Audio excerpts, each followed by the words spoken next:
Hi friends, ಯೂಟ್ಯೂಬಲ್ಲಿ 4 ಹೊಸ ಅಪ್ಡೇಟ್ಗಳು ಬಂದಿದ್ದಾವೆ. ಯಾವ ಅಪ್ಡೇಟ್ಗಳು ಬಂದಿದೆ ಅಂತ ಈ ವಿಡಿಯೋದಲ್ಲಿ ತಿಳಿಸ್ಕೊಡ್ತೀನಿ. ಈ ವಿಡಿಯೋನ ಪೂರ್ತಿಯಾಗಿ ನೋಡಿ. ಅದಕ್ಕಿಂತ ಮೊದಲು ನೀವು ನೋಡ್ತಾ ಇರೋದು Bhadra Nayak YouTube channel. First time ನೋಡ್ತಾ ಇದ್ದರೆ ಸಬ್ಸ್ಕ್ರೈಬ್ ಮಾಡ್ಕೊಳ್ಳಿ. ಹಾಗೆ ನಿಮ್ಮ ಫ್ರೆಂಡ್ಸಿಗೆ ಎಲ್ಲರಿಗೂ ಕೂಡ ಒಂದು ವಿಡಿಯೋನ ಶೇರ್ ಮಾಡಿ. ಈಗ ಫ್ರೆಂಡ್ಸ್, ಮೊದಲನೆಯ ಅಪ್ಡೇಟ್ ಏನು ಅಂತಂದ್ರೆ ಎಂಡ್ ಸ್ಕ್ರೀನ್. ಫ್ರೆಂಡ್ಸ್, ಈಗ ನಾನು ವಿಡಿಯೋ ಕೊನೆಯಲ್ಲಿ ಎಂಡ್ ಸ್ಕ್ರೀನ್ ಅನ್ನ ಹಾಕ್ಬಹುದು, 4 ವಿಡಿಯೋಗಳನ್ನ. ಈಗ ನಿಮಗೆ ಸ್ಕ್ರೀನ್ ಮೇಲೆ ಕಾಣಿಸ್ತಾ ಇದೆ ನೋಡಿ ಯಾವ ರೀತಿ ಅಂತ. ಈ ರೀತಿಯಾಗಿ ನಿಮಗೆ ವಿಡಿಯೋ ಕೊನೆಯಲ್ಲಿ ಯಾರು ವಿಡಿಯೋ ನೋಡಿದ್ರು ಕೂಡ ನಮಗೆ ಬರ್ಬೋದು. ಅವರು ಎಂಡ್ ಸ್ಕ್ರೀನ್ ಅನ್ನ ಹಾಕಿದ್ರೆ ಮಾತ್ರ ನಮಗೆ 4 ಎಂಡ್ ಸ್ಕ್ರೀನ್ ಬರ್ತವೆ. ಫ್ರೆಂಡ್ಸ್, ಎಷ್ಟು ಬೇಕಾದ್ರೂ ಎಂಡ್ ಸ್ಕ್ರೀನ್ ಅನ್ನ ಹಾಕ್ಬಹುದು. ಜಾಸ್ತಿ ಅಂತಂದ್ರೆ 4 ಎಂಡ್ ಸ್ಕ್ರೀನ್ ಅನ್ನ ಹಾಕ್ಬಹುದು. ಈಗ ಆ ಎಂಡ್ ಸ್ಕ್ರೀನ್ ಮೇಲ್ಗಡೆ ಬಂದಿರುವಂತ ಅಪ್ಡೇಟ್ ಏನು ಅಂತಂದ್ರೆ, ನಾನು ಈಗ ವಿಡಿಯೋನ ಮಾಡ್ತಾ ಇದ್ದೀನಿ, ಆ ಟೈಮಲ್ಲಿ ಸ್ಕ್ರೀನ್ ರೆಕಾರ್ಡ್ ಅನ್ನು ನಿಮಗೆ ತೋರಿಸ್ತಾ ಇದ್ದೀನಿ ಅಂತ ಇಟ್ಕೊಳ್ಳಿ. ಆ ಟೈಮಲ್ಲಿ ಆ ಎಂಡ್ ಸ್ಕ್ರೀನ್ ಅನ್ನ ಹಾಕಿರೋದ್ರಿಂದ ಆ ಸ್ಕ್ರೀನ್ ರೆಕಾರ್ಡ್ ನಿಮಗೆ ಕಾಣಿಸಲ್ಲ. ಫ್ರೆಂಡ್ಸ್, ಆ ಟೈಮಲ್ಲಿ ಏನ್ ಮಾಡ್ಬೋದು ಅಂತಂದ್ರೆ, ನಾನು ಹಾಕಿರುವಂತ ಎಂಡ್ ಸ್ಕ್ರೀನ್ ಅನ್ನು ನೀವು ರಿಮೂವ್ ಅನ್ನ ಮಾಡ್ಕೊಳ್ಬಹುದು, ಹೈಡ್ ಅನ್ನ ಮಾಡ್ಕೊಳ್ಬಹುದು. ಫ್ರೆಂಡ್ಸ್, ಇದು ಅಪ್ಡೇಟ್ ಆಗಿದೆ. ಇದರಿಂದ ಏನಾಗುತ್ತೆ ಅಂತಂದ್ರೆ, ಎಂಡ್ ಸ್ಕ್ರೀನ್ ಹಾಕಿದ್ರು ಕೂಡ ಅದನ್ನ ತೆಗೆದು ಅಲ್ಲಿ ಏನ್ ವಿಡಿಯೋನ ಮಾಡಿದ್ದಾರೆ ಅಂತ ನೀವು ನೋಡ್ಕೊಳ್ಬಹುದು.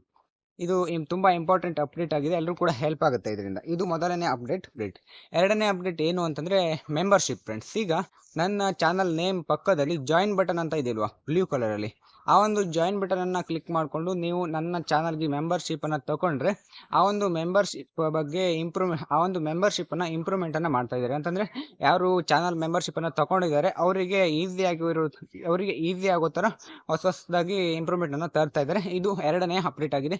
ಇಂಪ್ರೂವ್ಮೆಂಟ್ಗಳು ಬರ್ತವೆ, ಬಂದ್ಮೇಲೆ ನಿಮಗೆ ವಿಡಿಯೋಸ್ ಅನ್ನ ಮಾಡ್ತೀನಿ. ನಂತರ ಯೂಟ್ಯೂಬ್ ಶಾರ್ಟ್ಸ್ ಟೆಕ್ಸ್ಟ್. ಫ್ರೆಂಡ್ಸ್, ನೀವು ಯೂಟ್ಯೂಬ್ ಅಲ್ಲಿ ಶಾರ್ಟ್ಸ್ ಅನ್ನ ಅಪ್ಲೋಡ್ ಮಾಡುವಾಗ ಶಾರ್ಟ್ಸ್ ಅಲ್ಲಿ ನೀವು ಏನಾದ್ರು ಟೆಕ್ಸ್ಟ್ ಮಾಡ್ತಿರಲ್ವ, ಟೆಕ್ಸ್ಟ್ ಅನ್ನ ಬರ್ದಾಗ ಆ ಟೆಕ್ಸ್ಟ್ ಅನ್ನ ಯಾವ ಜಾಗದಲ್ಲಿ ಇಡಬೇಕು ಅಂತ ನಿಮಗೆ ಮೊದಲೇ ಗೊತ್ತಾಗ್ತಿರ್ಲಿಲ್ಲ. ಈಗ ಅದು ಅಪ್ಡೇಟ್ ಆಗ್ತಿದೆ. ಅಂತಂದ್ರೆ ನೀವು ಟೆಕ್ಸ್ಟ್ ಅನ್ನ ಬರ್ಕೊಂಡು ಯಾವ ಒಂದು ಪ್ಲೇಸ್ ಅಲ್ಲಿ ಆ ಟೆಕ್ಸ್ಟ್ ಅನ್ನ ಇಟ್ಕೊಳ್ಬೇಕು ಅಂತಂದ್ರೆ, ಒಳ್ಳೆ ನಿಮಗೆ ಬೇಕಾಗಿರುವಂತ ಪ್ಲೇಸ್ ಅಲ್ಲಿ ಆ ಟೆಕ್ಸ್ಟ್ ಅನ್ನ ತಗೋಗಿ ಇಟ್ಟು ನಂತರ ನೀವು ವಿಡಿಯೋಸ್ ಅನ್ನ ಶಾರ್ಟ್ಸ್ ಅನ್ನ ಅಪ್ಲೋಡ್ ಅನ್ನ ಮಾಡಬಹುದು. ಇದು ಮೂರನೇ ಅಪ್ಡೇಟ್ ಆಗಿದೆ. ಫ್ರೆಂಡ್ಸ್, ನಂತರ ನಾಲ್ಕನೇ ಅಪ್ಡೇಟ್, ಇದು ಕಾಪಿರೈಟ್ ಮೇಲ್ಗಡೆ ಬಂದಿರೋದು. ಈಗ ಕಾಪಿರೈಟ್ ಕ್ಲೈಮ್ ಏನಾದರೂ ನಿಮ್ಮ ವಿಡಿಯೋಸ್ಗಳಿಗೆ ಬಂದರೆ ಅಂತಹ ಸಂದರ್ಭದಲ್ಲಿ ನಿಮಗೆ ಯೂಟ್ಯೂಬ್ ಸ್ಟುಡಿಯೋದಲ್ಲಿ ನಿಮಗೆ ನೋಟಿಫಿಕೇಶನ್ ಹಾಕ್ತಾರೆ. ಆ ನೋಟಿಫಿಕೇಶನ್ ಅನ್ನ ಕ್ಲಿಕ್ ಮಾಡಿಕೊಂಡು ನೀವು ಎಲ್ಲ ಕೂಡ ನೀವು ಕ್ರೋಮಲ್ಲಿ ಏನು ಮೊದಲು ಮಾಡ್ತಾ ಇದ್ರಿ ಅದನ್ನು ನೀವು YT ಸ್ಟುಡಿಯೋದಲ್ಲಿ ಮಾಡ್ಬೋದು. ಆ ಒಂದು ಅಪ್ಡೇಟ್ ಬರ್ತಾ ಇದೆ. ಫ್ರೆಂಡ್ಸ್, ಈಗ ನಿಮಗೆ ಏನಾದರೂ ಕಾಪಿರೈಟ್ ಕ್ಲೈಮ್ ಬಂದರೆ YT ಸ್ಟುಡಿಯೋದಲ್ಲಿ ನೀವು ಅದನ್ನು ರಿಮೂವ್ ಮಾಡ್ಲಿಕ್ಕೆ ಆಗಲ್ಲ. ಫ್ರೆಂಡ್ಸ್, ಅಥವಾ ಸಾಂಗ್ಸ್ ಅನ್ನ ಚೇಂಜ್ ಮಾಡ್ಲಿಕ್ಕೆ ಆಗಲ್ಲ. ನೀವು ಮಾಡಬೇಕು ಅಂತಂದ್ರೆ ಕ್ರೋಮಲ್ಲಿ ಮಾಡ್ಕೊಳ್ಬೇಕಾಗತ್ತೆ. ಈಗ ಮುಂದೆ ಅಪ್ಡೇಟ್ ಬರ್ತಾ ಇದೆ, YT ಸ್ಟುಡಿಯೋದಲ್ಲಿ ನೀವು ಕಾಪಿರೈಟ್ ಬಂದಿರುವಂತಹ ವಿಡಿಯೋಸ್ಗಳನ್ನು ಎಡಿಟ್ ಅನ್ನ ಮಾಡ್ಕೊಳ್ಬಹುದು. ಇದು ತುಂಬಾ ಇಂಪಾರ್ಟೆಂಟ್ ಆಗಿದೆ. YT ಸ್ಟುಡಿಯೋದಲ್ಲಿ ಬೇಗ ಮಾಡಿ ಮುಗಿಸ್ಕೊಳ್ಬಹುದು. ಫ್ರೆಂಡ್ಸ್, ಇದಿಷ್ಟು ಹೊಸದಾಗಿ ಬಂದಿರುವಂತಹ 4 ಅಪ್ಡೇಟ್ಗಳು. ಇನ್ನೂ ಬಂದಿಲ್ಲ, ಬರ್ತಾ ಹೋಗುತ್ತೆ ಒಂದೊಂದಾಗಿ. ಈ ಒಂದು ಅಪ್ಡೇಟ್ಗಳು ಬಂದ ನಂತರ ಮತ್ತೆ ಸಪ್ರೇಟ್ ಆಗಿ ವಿಡಿಯೋಸ್ಗಳನ್ನು ಮಾಡ್ತೀನಿ. ಇಲ್ಲಿಗೆ ಒಂದು ವಿಡಿಯೋನ ಮುಗಿಸೋಣ. ಮುಂದಿನ ವಿಡಿಯೋ ಮತ್ತೆ ಎಲ್ಲರೂ ಕೂಡ ಸಿಗೋಣ. ನಿಮಗೆ ಏನಾದರೂ ಡೌಟ್ ಇದ್ರೆ ಕಾಮೆಂಟ್ ಮಾಡಿ. ಬೇರೆ ಯಾವ್ದಾದ್ರು ವಿಡಿಯೋಸ್ಗಳು ಬೇಕು ಅಂದ್ರೂ ಕೂಡ ಕಾಮೆಂಟ್ ಅನ್ನ ಮಾಡಿ. Thanks for watching. ಬೈ.